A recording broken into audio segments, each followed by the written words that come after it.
Hey everyone, this is Trish Kane. We're here live at the 1 o'clock round table on Fridays, 1 o'clock Eastern Standard Time. Today we have Michael. He's the way shower. Yeah, we renamed him. He's like, yeah, healer's cool, but way shower's more me. And honestly, I like that for you. And that's what's cool about Healerverse too. Like, I'm big on people not having a category. Like, obviously, we have to like say like kind of what we are, but we can all describe ourselves, right? Warrior of light, love that. Yeah. Everybody has like their own modalities that they do and different cool things that they do. But Michael has some special things that he does. Do you want to tell us a little bit more about what you do? Sure. But real quick, I want to take a moment and recognize it's Memorial Day weekend. And so I want to thank everyone for their service, past, present, and future. It is a sacrifice few make, but is a beautiful sacrifice. So always remembered, not just one day of the year, in my view. Thank you. Yeah. I don't know who will be doing the Murph this weekend. I've done it many times. Maybe it's time to get back into the gym.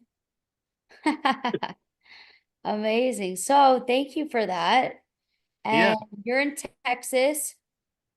I am. And the reason way shower works better for me as a title, so to speak, is I used to do Reiki, but I don't really practice it anymore.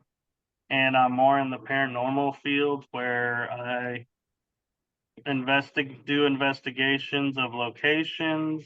I do 3 paranormal podcast shows. And I also, what else do I do? Oh, well, I post on Healerverse, so I'm Yeah. becoming more active on there. Can you tell us what does paranormal mean to you? That's a really good question because I used to think it just meant going and investigating haunted locations to see if there's spirits there.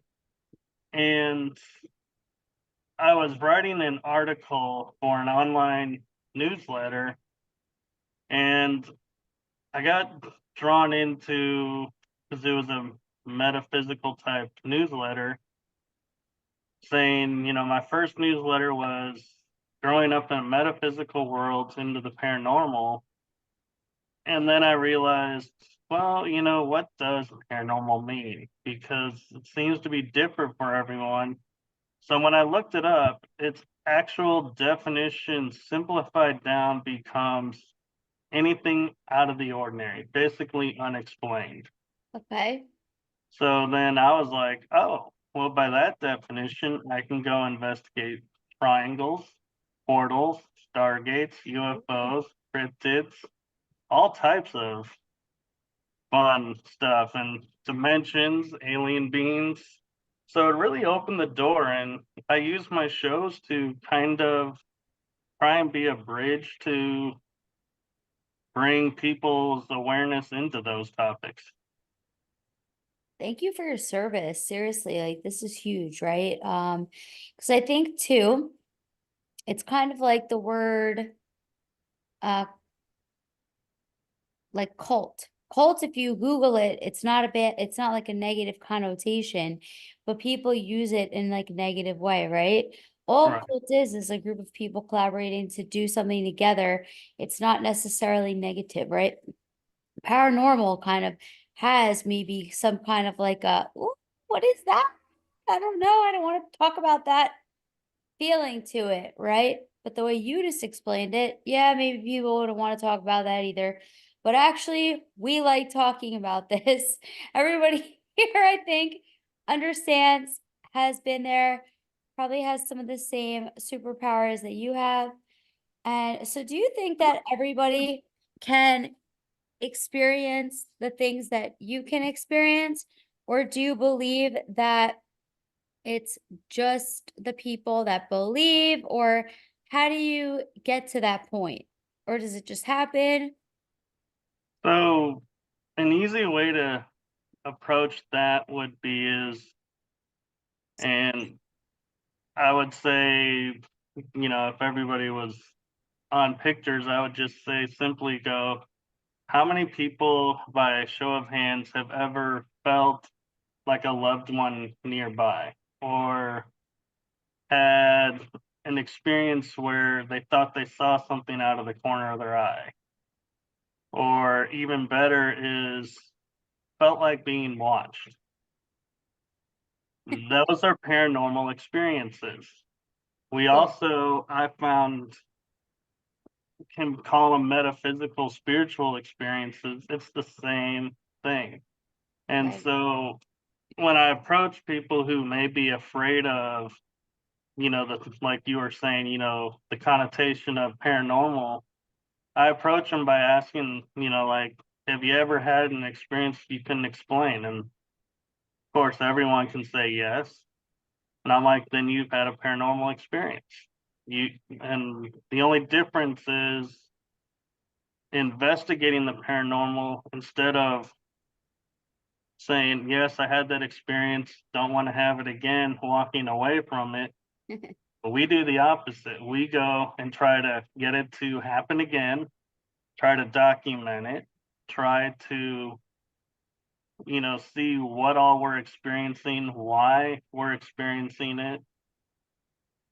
And the bottom line to majority of the paranormal investigators that I know is there's so many unanswered questions in life, like, the biggest one, is there an afterlife? And we Course. feel like by doing what we're doing and getting communication, we call them EVPs, electronic voice phenomenon, unexplained voices, answering questions intelligently says to us, yeah, there's an afterlife. Their spirits are out there. Whether or not we're talking to a loved one, we can't guarantee that. You have to trust your instincts and or gut for that. Yeah.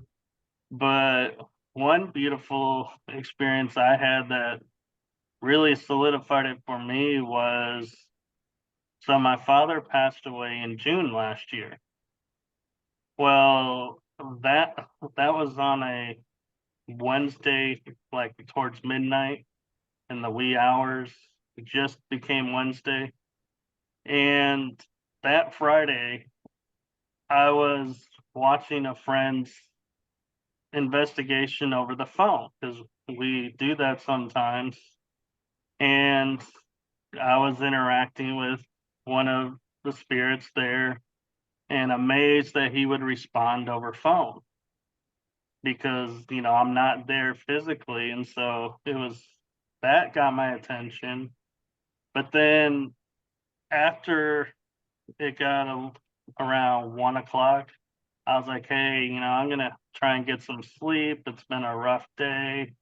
And she said, well, thank you, get some rest. And she had another team over investigating that location on Saturday.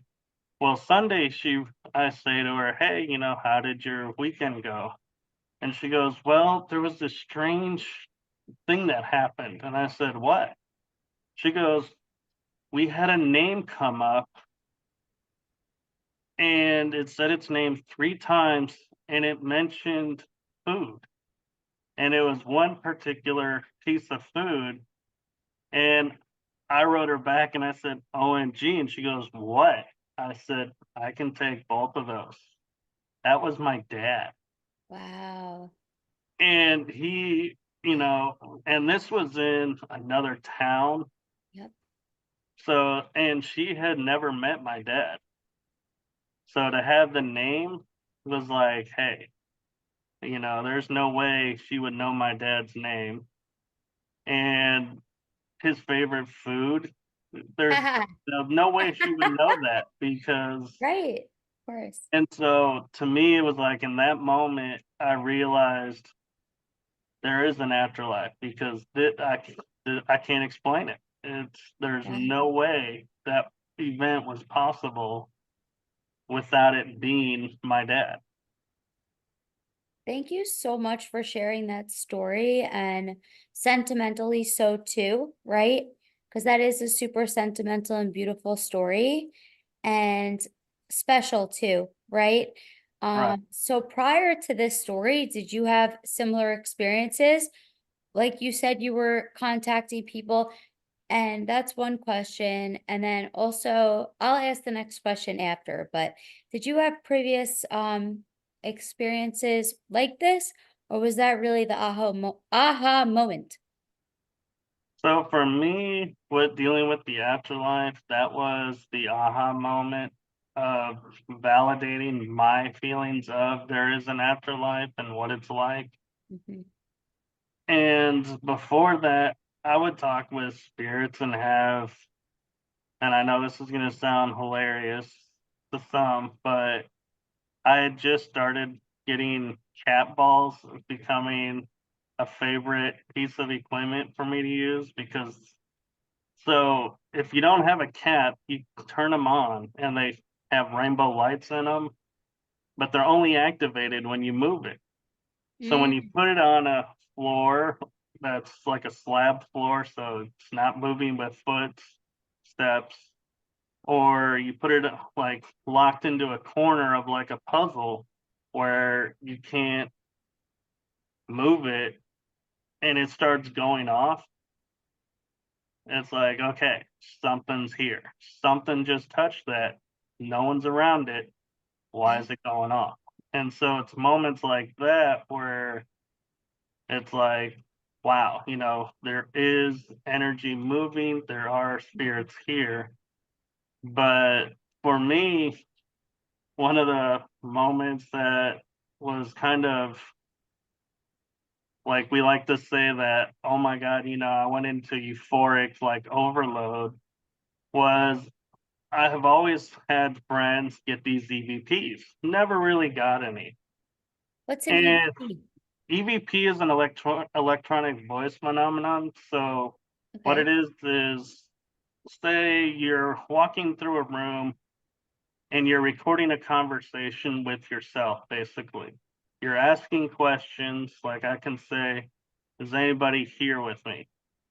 And then you wait a little bit, you're like, can I get your name? And you just are hoping something's responding. We never know until we get to replaying our stuff either at home or some people will do it on location. I wait till I'm home, Question. but I'm sorry to go cut for you it. off. So everyone has their own way of contacting, right? Some people have visuals, some people have downloads, some people hear things. Like, I mean, it could be a collaboration of all that, right? So, does EVP fall into all of that, or is it just one way? Or So EVPs are digital. It's a voice on a recording. oh, So when people hear, oh, they call it clairaudient or okay, a medium. That's a okay, gift that okay, some people have, and they look for a digital recording to validate what they heard. okay. But yeah, they're a little bit different, but Yes. along the So same lines. I just want to say too that I have all of these superpowers that you speak of. I might not get the same messages that you get or receive them the same way as other people with all of the entities and that you mentioned, right? Thank you, Lynn. Yeah, with all that you mentioned, I also am able to do all of this, all like the extraterrestrial, like spirits, angels, archangels. Like sometimes I don't know who's speaking to me. Ancestors, it comes in downloads, or I can ask a question and I see a yes and a no, and it moves. And like that's how I see it. Sometimes I make sure that I'm connected so that way it's not my higher self messing with me. So I actually get the right message. So I'm so grateful that we're having this conversation today because I think a lot of people too they feel alone and like we're like the aliens of the universe, right? But No, there's a lot of us all over the place, and it's actually beautiful what we're able to do, right? So that's why we're here to bring clarity and that there's a lot more out there. And we have a similar mission because when I died, I went to the other side, right? I went there. I mean, I Right. was 86 degrees Fahrenheit. So, I mean, I was dead, you know? I mean, I share this on a lot of interviews that I'm on, but like, like that escalated my superpowers, and I had superpowers before that were crowded by like 3D substances and stuff. And then things really, really amplified themselves in COVID, in lockdown. I started to see things that weren't there, and I was like, yeah, who do I talk to about this? Right. And then that's a lonely place to be. It is, So, and yeah.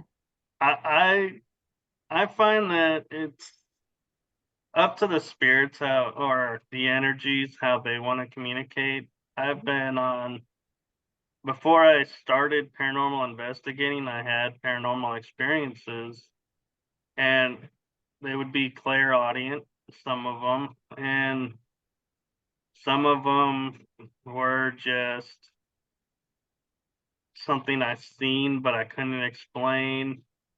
And so I was like, okay. And then you kind of put it in your mind like, did I see that? Did I not? Well, I can't really verify, so file it away and Yes. we'll just move on like nothing happened. I get that. That's yeah, it's a weird place to be because everything on this earth mostly tells us that that's not possible. It's not true. So you start to question yourself and you almost are like, wait, but like and then you kind of like negotiate with yourself and you're like, wait a Yeah, sec, like, and I think it depends too. It's just so nice too to have a community like Healerverse that we can talk about these things. And that's the point, right? So right, people can feel not alone anymore because it does. It gets lonely when you think that you don't know who the heck to talk to. And I don't, so I guess too, like, most of the like spirits and other things that come to me, they're here to help, right? right. And Is that your experience? it is, and they also some of them want their story, to someone they're like, hey, you can hear us or you can see us because you're talking to us. Oh, So, yeah, I want to share. And some of them too, though, I feel like majority of them read our energies and intentions yeah. because I love to tell the example of you can send six people into a room. Three will say, I heard this voice. Two will say, well, I might have seen something, but probably didn't. And one will be like, I didn't see or hear anything. They're all in the same space. What's the difference? The difference is the three that heard were open and the spirits could tell, really wanted to hear their story and communicate. The two they were unsure of, so they're like, hey, we'll show ourselves and we'll see if they're truly open or not. And the one that experienced nothing, they're like, yeah, he's here for his 15 seconds of fame. We're not about that, so we're not going to put a lot of energy into that. And so that's how I gauge why some people have more experiences than others is the energies read your intention, why you're there, what you're there for, and respond accordingly. That's so nice. That's beautiful. So do you think that sometimes spirits can be a person that's here on earth right now and then their spirit or their soul is in multiple locations at once, or only people that passed? Or we don't know. Well, being someone who has on occasion stumbled into bilocating, and I don't know how to do it so I can do it all the time, but I believe there are times. So the short answer is yes, you can be in the living and be, somewhere else. At the same time, it's hard to say whether something's alive or not because the way I approach paranormal investigating is I used to be of the school of, okay, if someone walked by, it's either an intellectual spirit who's going to interact or Or a spirit that's just going through the motions of their life, residual, they call them, or someone who doesn't know they're dead. And so Okay. those were the three that I thought of. Then when I started my journey into the esoterics and the unexplained phenomenon and opening up to it, I realized we could be looking at parallel universe timelines, our own alter timelines that are us, but a different time. And so, yeah, it's become to where, yeah, we don't know. We really honestly cannot say what we're seeing, but there are so many different answers as to what we're seeing. It's like we went from this kind of going, yeah, this is our field. We can answer from these to this. And so more Yeah. questions came out of it. And it's like, man, instead of finding answers, we're finding more questions. Yeah, totally. So one time in about 2019, 2000, maybe late 19, early 20, um, I had this client when I worked in a treatment center. I worked in a drug and alcohol treatment center for like a year and a half. And one of the clients that I had out of the hundreds and hundreds and hundreds of clients that I had passed away. And I mean, I know 200 and something people that have died from drug and alcohol related instances since I got sober in 2014. But this one particular one, she was actually on that show. What was that show called? Where they tried to intervention. She was on intervention, right? And she passed away like 5 years prior to this, mind you. Anyways, on I was driving my car and there was a guy definitely drunk walking across the street in Delray Beach, right? Hammered, like didn't look like it's night, definitely hammered, walking across the street, like wrecked, like this, and almost got hit by multiple cars. I called 911 and I said, please come help him. He's big. I'm little. It's dark. I don't want to approach him. I don't know if he's on drugs or alcohol. Just please come help him. And then when we hung up, um, my phone rang. And I followed the kid though. I didn't want to lose him. I wanted if the police called me back when they were getting closer to go help him exactly where he was. And I would speak to him out the window, hey buddy, like you know what I mean, to keep him like preoccupied, but like don't come near the car, but I'm watching you to make sure you're okay. Anyways, so after that, my phone rang and my friend, I'm not gonna say her name, she's still alive today. She was struggling really badly with drugs, and I was trying to help her, but she disappeared when I went to go try to help her, right? And like I was there, she ran out the door, grabbed her spare set of keys, and went. Because like drugs are crazy, right? Drugs Right. fuck with paranormal too, by the way, right? Like big They time. You do. could definitely like some of them are like not the best paranormal experiences, right? Um, it makes you paranoid. But anyways, so all of a sudden the girl that passed away that was my client, it said her name that she was calling me on the car, right? But on my actual cell phone device, it said the girl that I was trying to help that was alive and struggling was calling me. I couldn't even answer the girl that was struggling. I was so dumbfounded that this girl, Carissa Hiltz, was calling me that died 4 or 5 years before.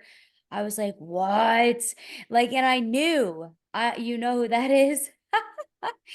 I was like, "No way," because she was on, yeah, she was on intervention. I shouldn't even be attorney, client, client patient privilege, but that was like so long ago, right? And she's no longer here. But she was trying to tell me, like, thank you for helping this guy because she passed away, Carissa, from getting hit by a car, actually. and I was trying to help this kid. But she was trying to contact me to say help her and help him. Like, I couldn't even answer the phone. I couldn't even answer it. I was like, this is wild. Then that night I was like seeing all spirits in the living room, and I called my friend Jacqueline, who's a healer also, and I said, Jacqueline, Carissa called me. She's like, Carissa always messes with me. Like, no doubt. Like Carissa's like the one and she was so fun too, Carissa, like on earth.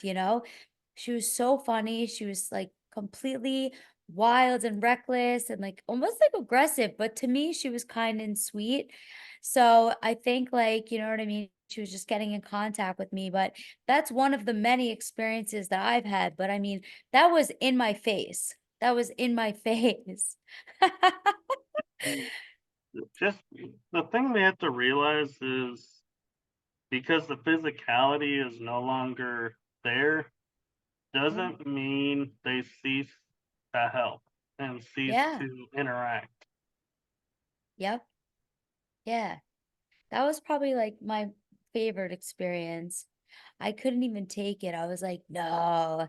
And I already had contact with like spirits since like maybe 2011 is when I started to um kind of get signs from people that passed. And also, that's how I always tell people if they're like looking to find their own version of God or whatever, because I'm big on that too, from being a 12-step program also. Like the only thing that can save you, they say, is finding some kind of God, whatever it is. You know, I always tell people look for signs from people that pass for 2 weeks. Come back to me. Like the clients that I always had and friends and stuff, come back to me. If you don't find anything, I'll be shocked.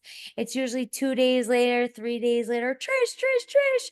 Oh my gosh. And I'm like, I love hearing all about that. It's special and it gives people a whole new meaning of life, right? It does, and I have to be careful because being a hybrid and growing up in metaphysicals, I never had the dogma of religion. And Okay. so the reason I say that is so my parents, you're going to get a kick out of this Yeah. story, Trish, is as a child, we would go to church. I would be sitting in the pews next to my parents and be talking, squirming around, being a kid. And the second the priest got up to deliver the sermon, I was sound asleep. Never heard a single sermon. And the second he was done, turned around, I would wake back up. To this day, my parents could not explain why this would happen, but they both would say, yeah, he it would be the strangest phenomenon is he could be in mid sentence, and the second he starts the sermon, he's out, and then wakes up when it's done, and it's like to me, no time has passed. Don't even realize I missed anything, and so I asked my guides later in life, why that was, and they said because we were protecting you from the dogma. We didn't Oh, want you to learn the dogma. So I was like, well, that was cool. But what I have to be careful of, where I was going with this, is the way I think is different. And so I've been in programs to help grow and learn. And like you were pointing out with the 12 steps, well, the one thing that I would always hear when I was talking with people who were dealing with addiction is they would always say, you can never cure this addiction. It's always there. You always have to be vigilant. And I would always go home and be like, that is such utter nonsense to me. Anything and everything can be cured. You don't have to be held prisoner by this all your life. But I quickly learned I can't say that around people in programs because they're like, no. And they will get very upset that I say you can cure this addiction. And they're like, no. oh So my gosh. So Honestly, I understand where you're coming from. I've tried to cure my voice inside my head that still tells me to get drunk or get high. It's a lot less often, but if I have a stressful moment, my brain still goes there.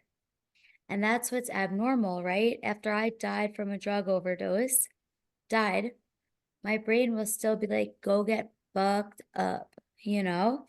Mm. And it's like, but also, how about this though? Maybe it serves me in some way, right? So, like, even though I may still be wired this way, I've tried to heal it with different healers, I've had healers remove it. It hasn't gone away. I haven't drank or drugged in over 9.5 years, alcohol, but there's certain things that, and it has something to do with even the 12-step program. I go to that still because I enjoy it and because it helps me and it makes me feel fulfilled and to help others because it saved my life initially. But at the same time, I've done so much to remove it and it didn't go away. So it must serve me in some way, and that's okay. Like that, you know? I wonder, have you tried timeline therapy? I've done it all. But also, it's one of those things too. It's kind of a good thing to have because it serves me in a lot of ways. I get to help other people because I know how their mind works, that we're like built a little bit differently, whether we started like this or it happened later down the line. I don't know. But some people that can't relate to this don't have the same thing that I have. It's different. I'm telling you, it's different. Well, Because the you're world, approaching it with positivity, and yeah, that way, a lot of the people I was talking to are like, there was more of a burden on them and feeling like they're broken because this will never be fixed. And aw, I was like, that's the part that I was like, that's why I was saying, no, this isn't, you're not broken. Why, right. why are we not teaching how to change that mindset? And Yes, so I ended up ultimately actually over the lockdowns separating from the group, and I was like, yeah, I feel like ran my course there and moved on. totally. That's great. Yeah, I think too, like, there's not one way to heal, right? There's not. And I think conversations like this are so beneficial for people to learn from us and to learn from others what options are and opportunities are. And like, I mean, I do a lot of different things, right? Because it's like we're always healing and evolving and learning together. So to learn from you today is literally amazing. And from everyone else that's come on the Healerverse Roundtable, all the verified healers that are freaking amazing so far, because we don't all have the same stuff that we're going through, but we're all beautiful humans, right? And we could be there for each other. And it's like, try everything. Never stop working on yourself. I feel like it's the biggest investment that you can do for yourself is to work on yourself and to help others. Right. And I just like to clarify too that I'm not saying don't do the programs. I'm just saying don't limit yourself to ways of healing. That you Yeah. use multiples. I've used multiples in my life. I've overcome a lot of things through things. And so, yeah, there's, like you're saying, there's more than one way. Yeah. And it's like, I always give this example, but my mom, when I was growing up, had a picture of a lady in a bikini on the fridge. That way she wouldn't eat the kids' snacks, right? But that picture sat on that fridge for like years and it started to blend in with the fridge. So maybe it served its purpose in the beginning, right? For her to be deterred from going in there and eating whatever snacks were in there. But once it's there for a long time, it starts to blend in and it stops working. You need to put up a new picture or try something new, right? So, like, always growing and evolving is so important.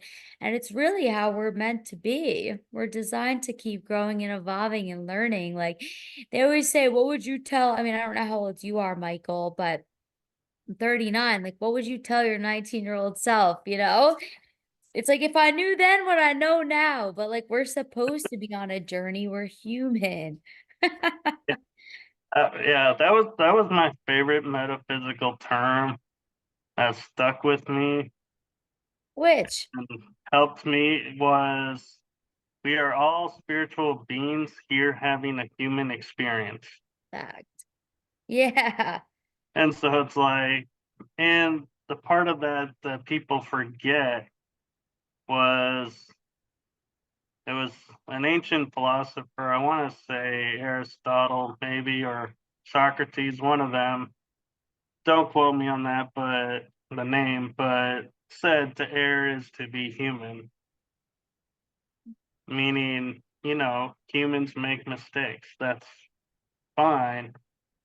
And the other part of that was about the divine and going, we are divine, but yet we can make mistakes. of course. And also to add to that, one of my favorites that complements that is like put down the bat, pick up the feather. Like people beat themselves up so much. And it's like pick up the feather and like caress yourself like gently. Like Lynn's picture right now with the feather in her hair, right? Yeah, I always like to tell people when they say they figured something out, I'm like, lucky you. You got it without having to get hit by the cosmic 2x4, or in my case, Yeah. the cosmic 2x12. Yeah. And they're like 2x12. I'm like, yeah, sometimes that takes me a little longer. So they have to get my attention in a stronger way. Yeah, that's true. And that goes like on a day-to-day basis, right? Like I think too, like some days it's easier than others. And then, but it's like the universe will scream at me about certain things. And I'll just like be like, well, I'll save that for later, And then they're like, hello. Like, and I feel it within myself. Like one of the things that I did for the full moon last night was one of the like we burnt some wood and stuff. We're burning wood again today just to keep it going. But um one of the things I really wanted to do was start listening to my intuition better. Like everything that I need to know is within myself. And like people will often like railroad and you know what I mean, or whatever, like make shit up or whatever. And we know already. We know those answers. So like put it together right away instead of letting stuff drag out, And practicing mindfulness helps with that. Just being in the moment, really. When I'm in a rush, rush, rush, go, go, go, and my masculine push, push, push, it's hard for me to take inventory on myself and be like, what is really going on? And to slow down is nice to be like, okay. Right. And And mission. the one that gets me too is with my Reiki and having a reverence license. Sometimes, people ask me questions and I'll answer and help them out. And then I'll be in a situation similar and I'm like going through just like they were. And somebody will go, well, you told me this. And I'm like, "Crap, why didn't I remember that? What, and it's like, they're using my own language against me now." Yeah, but sometimes you just tell people what they need to hear in the moment and we're not conscious of it because it's like our higher self speaking or like, So what do you think about that as far as that goes? Like, because obviously if there's spirits around us, we're spirits too, right? Yeah. Even though we have a body. Yeah. A lot of people I've come to know describe us as energy beings in a shell. Mm, That the body is just a shell. You take care yeah. of it, it takes care of you. It's a protective shell. Yeah. And so when you think about it that way, it's like, okay, that makes sense why, some things are different for everybody, but a lot of times too was like people would say, "Oh, I've tried, like, say, for example, tried dieting, but I can't lose anything." And they'll ask a medium, "Why can't I lose anything?" And they're like, "Well, your body has nothing to lose. Your body is the size it is to contain the energy you have within it." I And love that. so they're like, Oh, I "Oh." love that.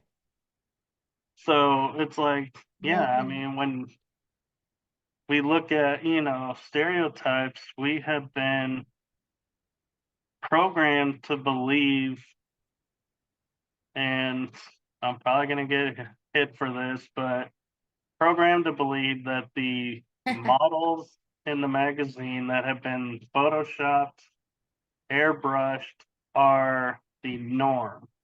Yeah. And when you look at the norms prior to the arrival of the fashion industry, Samoans were thought to be the healthiest people, and they're the largest body mass people on the planet almost. But for them, it's like, yeah, this is who we are, and it serves us, and they don't think of themselves as overweight or, in a bad way. They think, yeah, the more I have, the better I look. And it's funny how we allow other people to determine what is and isn't what we should be. And I had a lady the other day say to me, "I never hear you talk about, how you look weight wise. What's your thoughts on it?" And I was like, "I don't really have it. I am the way I am." And they're like, "Well, do you diet?" I'm like, "Yeah. How do you diet? I eat when I'm hungry and I eat what the body wants. That's it. That's my rule." And I've tried doing the eating when I'm not hungry, and most of the times I'll start feeling sick and the body will reject it because it didn't need it. Yeah. I So feel like everyone is too, different. like, yeah, like everybody, honestly, of course, there's definitely proven facts of like what is healthier to eat, right? Like, definitely, like, and we get that information almost internally, right? I would say I don't think there's one person in the whole world, in the whole freaking world, that believes fast food stuff is healthy, right? That's not to say don't eat it, but it's literally processed and it's not real food. It's some of it tastes good, but I mean, I eat processed food sometimes too. I like it. But how do I feel after, like, is the key. And how do I make sure that I'm the best version of myself is key too, right? Like whatever like we need to continue going on is definitely what's best, right? Right. Us. And And I think like what you're trying to say too is like people shouldn't be judging people, period. I even don't like when people say you look like you lost weight. I don't think that's really fair because like that's not really your business. You know what I mean? That's not really, even right. if they mean well, like I don't appreciate that actually. Is that like a compliment or something? You know what I mean? Is that a compliment? Like it's like It's a everybody double if edged sword because yeah. one, it's a compliment, Yeah. but on the flip side, the perception could mean, oh, so you're saying I was heavy to start with. Yeah, or like you could just say you look beautiful every single day, and that's probably more accurate because we're all beautiful human beings, right? Right. Literally all beautiful human beings. We're all pure love and pure, like everybody is, even though there's idiots doing dumb stuff. And like you said, like certain things like that we might talk about might not be as acceptable on certain platforms. It's certainly acceptable on Healerverse, certainly, and everybody is able to have their own opinions on Healerverse and share it, and it's not going to get shut down. Cool. Exactly. And, one of the things that I love about researching into the esoterics, which for those who aren't familiar just means hidden knowledge. Okay. is I realize now, like, say for example, McDonald's. If you remember, I think it wasn't it in the late 90s, around early 2000s, they go, "Hey, we are now serving chicken nuggets made with 100% real chicken." And everybody was excited. Now, with the gaze of esoterics, I look and I'm like, wait a minute. If you're telling me now it's real chicken, what was it before? Oh gosh. And so it's like, wait a minute. And people just blindly think this is great. It's now it's chicken. It's like, well, it was chicken to start with. So how, it's like, wait a Ew. Gross. and All right, we so only have like 2 minutes left. Do you want to talk about what you have coming 2 up? minutes left. I thought we were going to 1:30 is what the thing said. Eastern? Did I did I do the 1:30 wrong time? Eastern. That's what the Oh, it's post said. it's 2 o'clock Eastern right now. It's an Yeah. hour. I was so excited because it looked like you because it I said on can the thing stay you on with you said after. I'll stay on with the you. 1:30 my time. So I was Oh, like, "Oh, I got an extra half hour. It's so oh cool." my gosh. Well, I'll stay on with you after for sure. I'll talk to you for a little bit. But is there any specifics of how people can see your YouTube and everything? Is all that on your Healerverse profile? So I can't really post the episodes Okay, yet. But what I can say is if you go to YouTube and you search for the energy that surrounds us, or paranormal verses, or writing through the unknown, those are my three podcast shows. amazing. Now, the energy that surrounds us is my paranormal journey and my personal delving into paranormal topics. That's me specifically. The reason I Yeah. say that is paranormal versus is the same thing, except I'm with Kel Ridley and Matt Atkinson in the UK. So we're Cool. crossing the pond and doing a show together and having a lot of fun with it. And writing through the unknown is my esoteric journey and my journey into the secret space program and what my involvement is in that I'm starting to hopefully get more memories of, and other topics like Tartaria, what happened to them, where the civilization went, what giants, the Anunnakis, the gods. So that's my journey into esoterics and disclosure, I like to call it, where I push the envelope and so far Facebook hasn't kicked me off. Or not Facebook, YouTube. Amazing. And Amazing. I'm also on Rumble, so you can also catch the shows on Rumble. Cool. Cool. Well, thank you, Michael. Thank you for your Yeah, time. Yeah. thank you for having me. Yeah. Do it again. Let's do it again soon. We're going to go live on LinkedIn soon too, all of us. Thanks, everybody.